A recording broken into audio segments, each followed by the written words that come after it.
Penyaluran sumbangan tunai rahmah fasa 3 kini menjadi tumpuan utama rakyat. Berapakah kadar bantuan yang bakal diterima dan bagaimana cara menyemak status permohonan? Ikuti penjelasan lengkap berikut. Sumbangan tunai rahmah atau STR 2026 merupakan program bantuan tunai terbesar daripada kerajaan Malaysia yang dilaksanakan di bawah kerangka ekonomi madani. Program ini bertujuan meringankan beban kos sara hidup, khususnya bagi golongan berpendapatan rendah iaitu kumpulan B40 dan berpendapatan sederhana iaitu kumpulan M40. Bantuan ini turut disepadukan dengan sumbangan asas rahmah atau SARA bagi memastikan kebajikan rakyat terjamin secara lebih menyeluruh.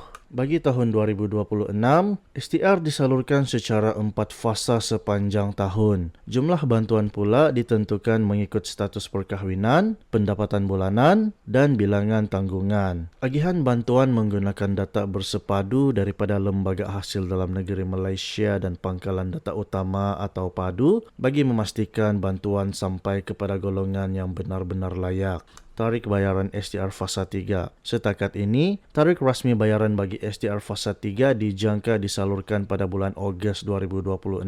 Sebarang pengesahan lanjut mengenai tarik sebenar akan dikemaskini sejurus kenyataan rasmi dikeluarkan oleh pihak kementerian. Syarat kelayakan penerima. Bagi kategori isi rumah, individu yang berkahwin, sama ada mempunyai anak atau tidak, atau ibu bapa tunggal, balu, janda dan duda yang mempunyai anak, layak memohon sekiranya pendapatan kasar bulanan 2,500 dan ke bawah atau antara 2,501 hingga 5,000 ringgit. Bagi kategori warga emas tiada pasangan, individu bujang atau ibu bapa tunggal, balu, janda dan duda tanpa anak berumur 60 tahun ke atas dengan pendapatan kasar bulanan 5,000 ringgit dan ke bawah adalah layak. Bagi kategori bujang di bawah SARA, individu bujang atau ibu bapa tunggal, balu, janda dan duda tanpa anak berumur antara 21 hingga 59 tahun atau bujang orang kurang upaya berumur 19 tahun ke atas yang bukan pelajar sepenuh masa di institusi pengajian tinggi dengan pendapatan kasar bulanan 2,500 dan ke bawah turut layak memohon.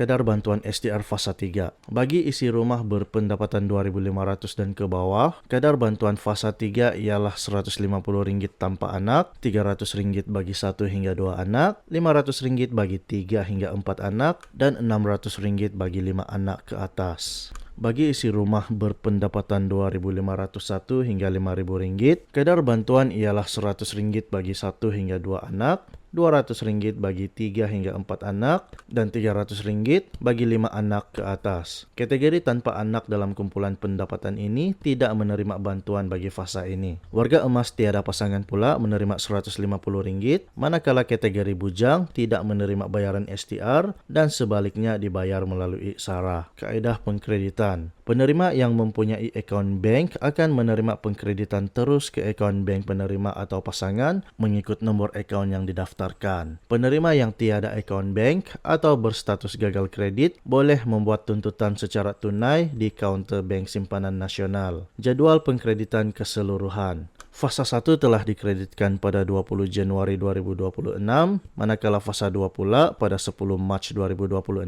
Jadual pengkreditan bagi fasa 3 masih belum diumumkan secara rasmi dan maklumat akan dikemaskini sejurus kenyataan rasmi dikeluarkan. Cara semak status STR. Penerima boleh menyemak status permohonan dengan melayari portal rasmi STR, kemudian klik butang log masuk, masukkan nombor kad pengenalan dan klik semak.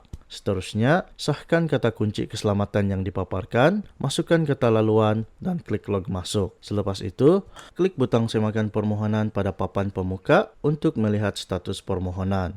Itulah penjelasan lengkap mengenai tarikh bayaran, syarat kelayakan, kadar bantuan, serta cara semak status STR Fasa 3 2026. Kongsikan pendapat anda di ruangan komen dan jangan lupa langgan saluran ini untuk kemaskini terkini berkenaan bantuan kerajaan.